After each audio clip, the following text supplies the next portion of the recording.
हमल के पहले 3 महीनों में कैल्शियम और विटामिन सी सप्लीमेंट यूज़ कर सकते हैं या नहीं? देखिए, हमल के पहले 3 महीनों में सिर्फ़ फ़ोलिक एसिड टैबलेट इस्तेमाल होती है। जैसा कि इन्होंने लिखा है कि पॉलीबियान सिरप देती हैं डॉक्टर, तो वो भी ठीक है। लेकिन चौथा महीना जैसे स्टार्ट होता है, तब आपको आयरन, कैल्शियम और विटामिन डी की ज़रूरत होती है, क्योंकि चौथा महीना स्टार्ट होता है, बच्चे की हड्डी भी बनना शुरू होती है, बोन वगैरह के साथ-साथ मसल्स बनते हैं।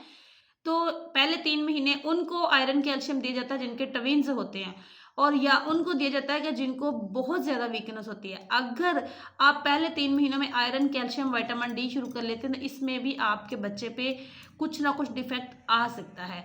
लेकिन फोलिक एसिड इसलिए इस्तेमाल करते हैं कि जो कि आपने सुना होगा कि बच्चे के सर में किसी के पानी या सर का छोटा होना, बड़ा होना, ऐसे मसाइल जो होते हैं, न्यूरल डिफेक्ट वगैरह, कमर के पिछली जगह पे मोटा सा फोड़ा टाइप होता है बच्चों के, तो पैदाइश के बाद, तो अगर आप पहले 3 महीने फॉलिक एसिड टैबलेट यूज़ करते हैं, तो ऐसा कोई भी मसला आप लोगों को पेश नहीं आ सकता।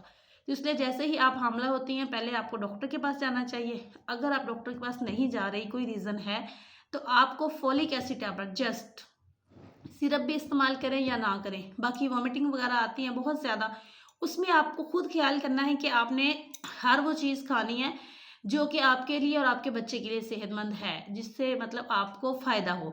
अब आपको वॉमिटिंग की वजह से कुछ खाया नहीं जा रहा, तो आपको वो गोलियाँ खानी हैं जिससे वॉमिटिंग कम हो, उसका कोई नुकसान नहीं होता।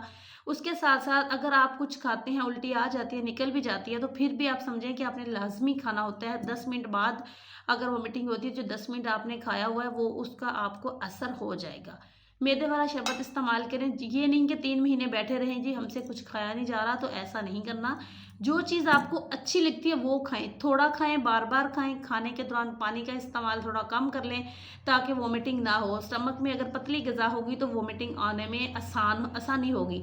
अगर वो हार्ड ग़िज़ा होगी तो वॉमिटिंग नहीं आएगी, दिल ख़राब होगा लेकिन वॉमिटिंग से बच जाओगे, और तब तक अगर 2 घंटे गुजर जाते हैं तो समझ लें कि आपकी ग़िज़ा जो आपने खाई है वो हज़म हो चुकी है। कि शायद आपको मेरे समझाने का तरीका अच्छा लगा या नहीं, आपने कमेंट करके मुझे ज़रूर बताना है।